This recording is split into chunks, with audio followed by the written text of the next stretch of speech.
we've shaped a bipartisan agreement on the largest rescue package in American history, which was sealed last night a few minutes after 1 in the morning when Leader McConnell and I came to the floor to announce we had an agreement.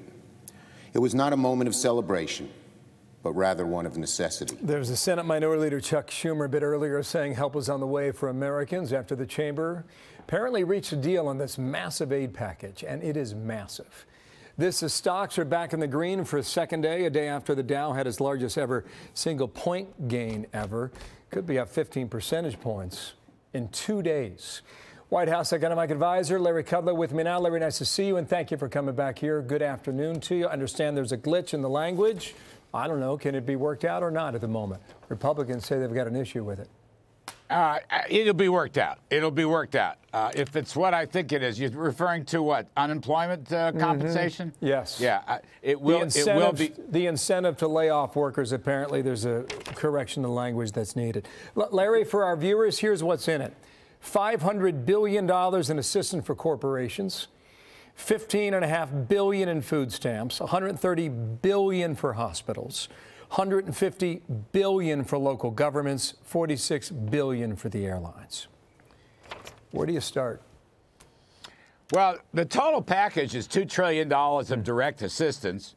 And on top of that, we are giving the Federal Reserve the resources to put up as much as $4 trillion to stabilize financial markets and back up loan guarantees and help some distressed industries. This is all a short-term basis because this is going to be weeks and months, not years. So when you add the two together, you're looking at a $6 trillion package bill. That's roughly 30%, 31% of GDP. It is the largest Main Street financial assistance plan in the history of the United States. Okay, let me stop you right there. I've been listening to you for a long time, Larry. Just think about what you just said there. Larry, what will this do to keep the greatest economy in the world afloat? Well, look, the assistance goes to individuals, families. We're trying to keep people off of unemployment. So the small business assistance is contingent on holding payrolls steady.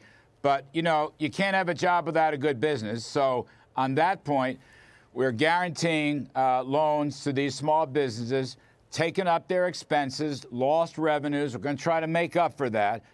There is a, very challenging economic story right in front of us, which is beginning now.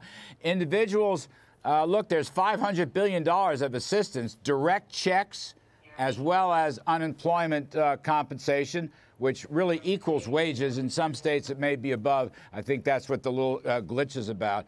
So this is a widespread package. We're trying to do the best we can to cushion the economic consequences of the virus. That's really what we're trying to do. What's the chance we come back in a couple months and say, you put what in that bill? Well, look, I'm not sure quite what you mean on that, but I think that I know you and fellow Republicans, you were banging on the Obama administration for a long time about shovel-ready jobs and green energy deals. A lot of that went into the Recovery Act that was passed in February of 2009. And when you pull back the curtain, a lot of people didn't like what was behind it. Are we going to find a lot of that or some of that in this, Larry? I don't think so. I mean, there are no shovel-ready jobs. There is no Green New Deal.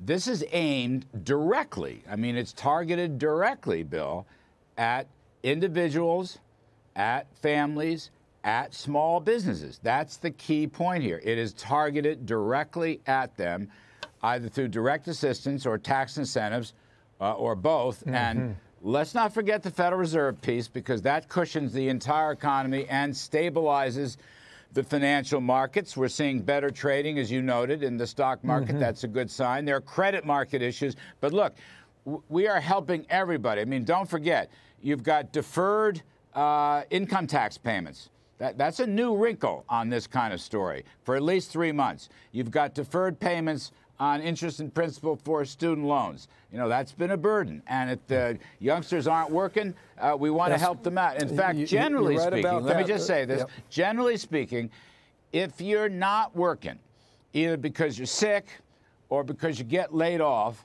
This is not a function of the economy per se. This is a function of this massive external problem called the coronavirus.